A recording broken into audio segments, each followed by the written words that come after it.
अस्सलामुअलैकुम। यह एक ऐसा विषय है जिस पर सोशल मीडिया और आम बहसों में बहुत गलतफहमियां फैलाई जाती हैं।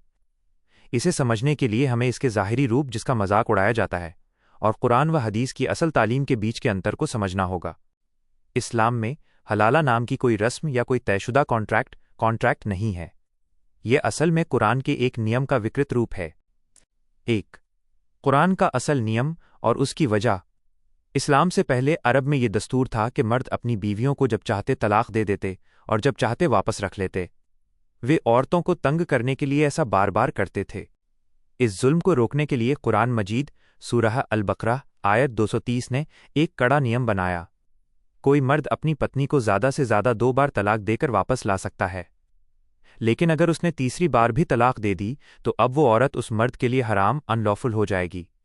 अब वे दोनों तब तक दोबारा शादी नहीं कर सकते जब तक कि वो औरत किसी दूसरे मर्द से सामान्य रूप से शादी न कर ले और वह दूसरा पति अपनी मर्जी से उसे तलाक न दे दे या उसकी मृत्यु न हो जाए। इसका मकसद क्या था? इसका मकसद मर्द को ये चेतावनी देना था कि वो तलाक को खेल न समझे। उसे पता हो कि अगर उसने तीसरी बार जल्दबाजी में ये कदम उठाया तो वो अपनी बीवी को हमेशा के लिए खो देगा। ये कानून मर्द की ज्यादती को रोकने और औरत के सम्मान की हिफाजत के लिए बनाया गया था। 2. हलाला फिक्सिंग, पहले से तयशुदा शादी पर हदीस का हुक्म। आजकल सोशल मीडिया पर जो बदनाम है वो है प्लान्ड हलाला, यानी पहले से किसी मर्द को पैसे देकर या तय करके एक रात के लिए शादी कराना और अगले दिन तलाक दिलवाना ताकि औरत पहले पति के पास जा सके। इस्लाम में इस चालाकी और ड्रामे को सख्त हराम, निषिद्ध ठहराया गया है। अल्लाह के रसूल सल्लल्लाहु अलैहि वसल्लम की लानत। हदीस पाक सुनन अबू दाऊद में आता है कि हज़रत मोहम्मद ने फरमाया, अल्लाह की लानत फटकार हो हलाला करने वाले दूसरे शौहर पर और जिसके लिए हलाला किया जा रहा है पहले शौहर पर। एक अन्य हदीस में हुजूर फ़िरौन ने ऐसे किराए के शौहर को उधार लिया हुआ सांड कहा है। ज़मीन और आसमान का अंतर। असल कुरान का कानून। सोशल मीडिया पर होने वाली विकृति।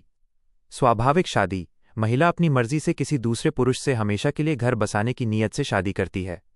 तयशुदा ड्रामा, पहले से ही शर्त तय होती है कि सिर्फ एक रात के लिए शादी होगी और सुबह तलाक दे दिया जाएगा। कोई गारंटी नहीं। अगर नया पति अच्छा साबित हो तो महिला उसी के साथ पूरी जिंदगी खुशी से रहती है।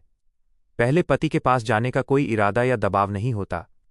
दबाव और धंधा, महिला को केवल पहले पति के पास वापस भेजने के लिए एक साधन की तरह इस्तेमाल किया जाता है, जो पूरी तरह गैर इस्लामी है। संक्षेप में कहें तो इस्लाम में शादी और तलाक कोई मजाक नहीं है। कुरान ने पुरुष की ज़बान पर लगाम लगाने के लिए ये सख्त नियम बनाया था, लेकिन लोगों ने अपनी गलती को छुपाने के लिए शर्तिया और तयशुदा शादियों का जो रास्ता निकाला, इस्लाम उससे पूरी तरह बरी है और उसे एक बड़ा गुनाह मानता है।